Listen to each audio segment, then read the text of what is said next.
Hi, I'm Dr. Taylor Burrowes, and this is my YouTube channel.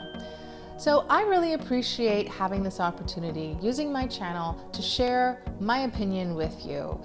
You know, I come across some really wild takes on the internet, and I don't like to debate. So I don't engage in that kind of back and forth with people who are very fixed in their ideas. I would prefer to use my platforms and to speak to you directly about what I think about it. So call it a reaction video if you want, but it's really just stuff that I think is important to deconstruct and to process and hopefully come to a more effective perspective that's going to be beneficial for you in your life and in your relationships. In a healthy, happy, secure, stable, successful relationship that lasts a lifetime, it's essential to have sexual polarity and that complementarity between yourself and your partner. But a lot of content that you hear out there forgets about the polarity we each need in us ourselves. One of the concepts that I often talk about on my channel is about integration. Now, this is the sweet spot. So integration is that happy middle ground. It is that sweet spot between masculinity and femininity. And each of us are responsible for reaching our own healthy integration and also to establish that nice balance of sexual polarity between ourselves and our partner. I talk about it all the time. So if you're a regular here, you will know this, you've heard this before, but a lot of content out there bypasses the idea that we have our own polarity, our own sexual polarity in ourselves, and that once we are able to reach that integration. Now, it's not like a destination that you arrive at, check off a box, and then that's it. But as we approach our own healthy integration, we're also going to be connecting with our partner and creating sexual polarity in the relationship between us both. So it requires you to have that polarity in yourself. That means a healthy balance of masculinity and femininity, and then you to create that nice harmony with your partner and their masculinity and femininity. Now, just take for granted that I'm speaking generally about heterosexual, monogamous people. So opposite sex in this case. I'm not saying that this isn't applicable to other people and other orientations, but I'm speaking directly to people who are like myself, heterosexual and monogamous. That sweet spot that I use as a threshold is 80-20, but that's not exact. And it's a fluid number dependent on your temperament, your personality, and the context, because this is in flux constantly depending on what's happening. But if you are a healthy integrated person, using myself as an example, I'm gonna have feminine traits, feminine behaviors, feminine energy, and I'm gonna have masculine traits, masculine behaviors, and masculine energy. And that's the point. That is the goal. You just don't wanna have too much of masculine traits if you're a woman. You wanna make sure and bring forward your feminine traits. And so we kind of teeter between one extreme or the other. Modern women are often hyper-masculinized. And so that is going to put them off kilter, and it's going to create depolarized relationships. So if you're a woman like me, you want to emphasize and connect with your feminine side more, emphasizing that and creating that sweet spot. So you're recalibrating the levels, if you want to take it that way, of your femininity and masculinity in order to find what works for you. It's going to be around 80-20, 70-30. Think of the yin and the yang, and that's where this comes from. So if you imagine the white part and the black part of the yin yang, the white part is the masculine part, and it has the black dot in there. And the black part is the female part, and it has the white dot in there. Now, if you look at that, you might not say, hey, Taylor, the majority of that color is not 80%. It's probably more. So maybe it is. Maybe it is 90% for you, and that 10% of the opposite sex is the right calibration for you. Fair enough. That's fine. And this is the concept that I want you to understand. And you can look at this in a physiological sense as well, right? I cannot be 100% feminine, and a man cannot be 100% masculine. This would lead a person to self-destruct, just circumstantially, but your body cannot function without the opposite, right? We both have, men and women, both have estrogen and testosterone. Now, there may be much smaller amounts of testosterone in me versus estrogen, or maybe not. Your hormones can be dysregulated and you can have problems with that. And you need to take hormone replacement therapy or do your own supplementation, change your diet, change your lifestyle in order to regulate your hormones better. And the same goes for men. Men have estrogen and they need estrogen. You cannot kill it off. A lot of people out there I'm hearing talking about being a more masculine man or a more feminine woman in a way that they want to annihilate the polar opposite. And this is an error in their thinking. So you can't do that without creating destruction and dysfunction. If we're talking about emotion being feminine and logic being masculine, you can't have a woman without any logic. That's going to be like a child. And you can't have a man who's all logic and no emotion. That's also going to be dysfunctional. So you need to be able to, especially when we're talking about relationships, right? Like it's one thing if you're an isolated person out there in the world trying to do something that has to do with logic, but if you're trying to connect to people, you have to develop these skills. Now that I've given you a general overview of how polarity works in the individual, here's the example that I came across recently.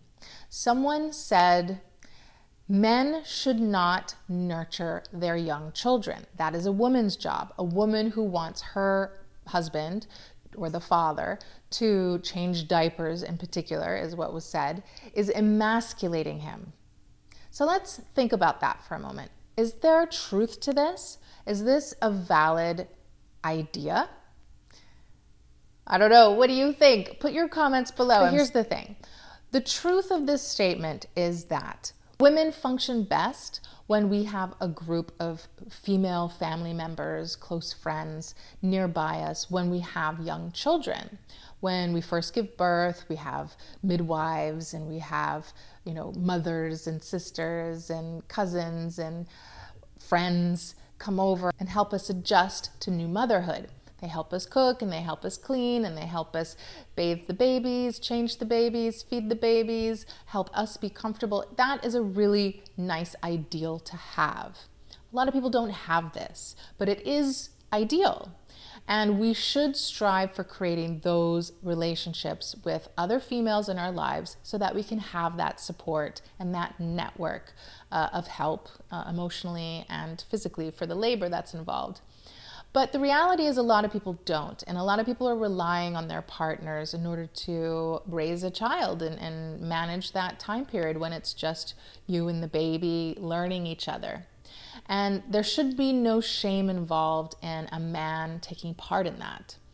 Now, if he were to be expected to be like a second mother or a second wife, that would be different, right? Then she would be expecting him to emasculate himself and not valuing him as the father and for what the father uniquely brings to the table of the family.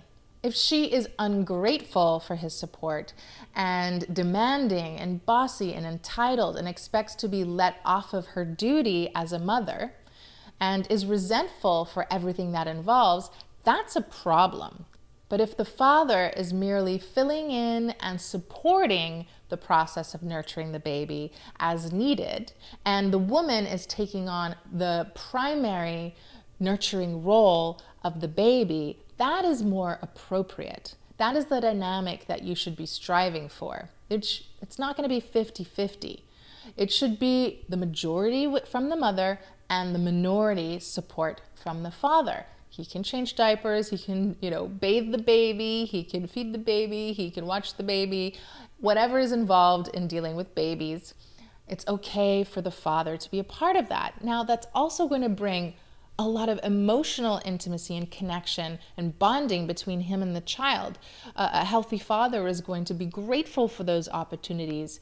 It's going to be something that he enjoys. So it's not just a duty, but it's something that benefits the father as well. For the father to be completely removed from that experience, that's probably not a good idea to perpetuate that assumption that it should be an isolated experience with women and mothers.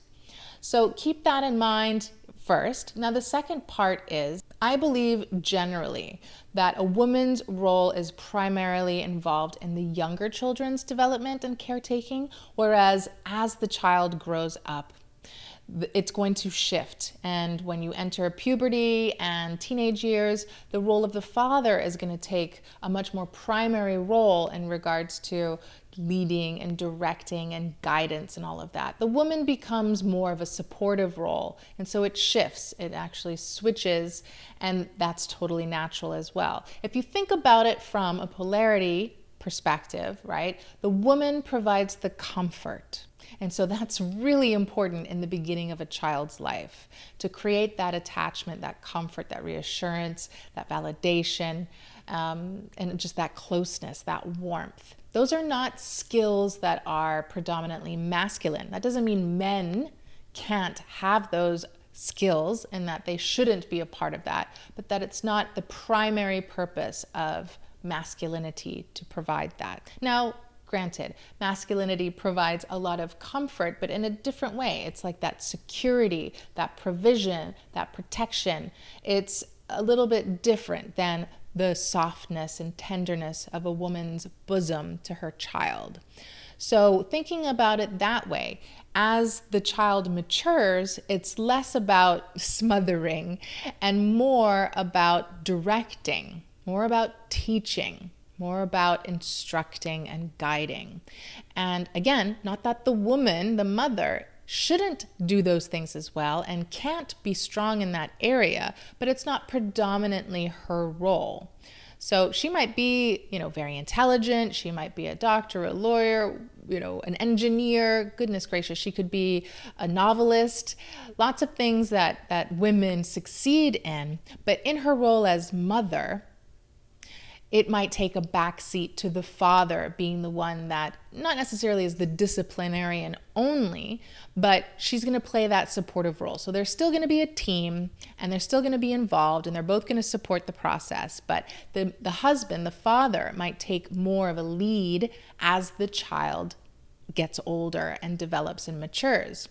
And the woman, it's really important that mothering kind of reduces, right? Like you're going to start to let the child go, make more mistakes, learn on their own. And so mother's role takes a little bit of a step back and shifts in that way. It's like the volume is turned down a little bit, but always that secure base of when the child needs that comfort, when that young adult needs that comfort, you're there. But ultimately, you need to let them learn how to regulate themselves and suit themselves more than you doing it for them as they mature. I'm curious, now that I've talked to you for a little bit, do you still have the same opinion or do you have a more nuanced perspective? This is the sweet spot after all. Nuance does reign around here. Do you think that fathers should be changing diapers, for instance? Well, definitely put your answers below. Let me know what you think and if your opinion shifted and if you can see the truth in that statement, where some of that may be coming from, and also where the error might be and how it might be going a little too far to say that fathers should not be changing diapers, but the mother plays a more important role and the father plays a more supportive role and should definitely feel encouraged to bond with his baby just as much as the mother and getting his hands dirty when necessary. I hope you liked this conversation today. I've got lots more wild ideas that I come across that I want to talk to you about. But if you have any ideas or have any suggestions for what you want to hear, do put them below. And don't forget to subscribe to the channel, like this video, and share it with a friend. Well, this was fun. Thanks for watching and stick around for more. See you next time. Ciao.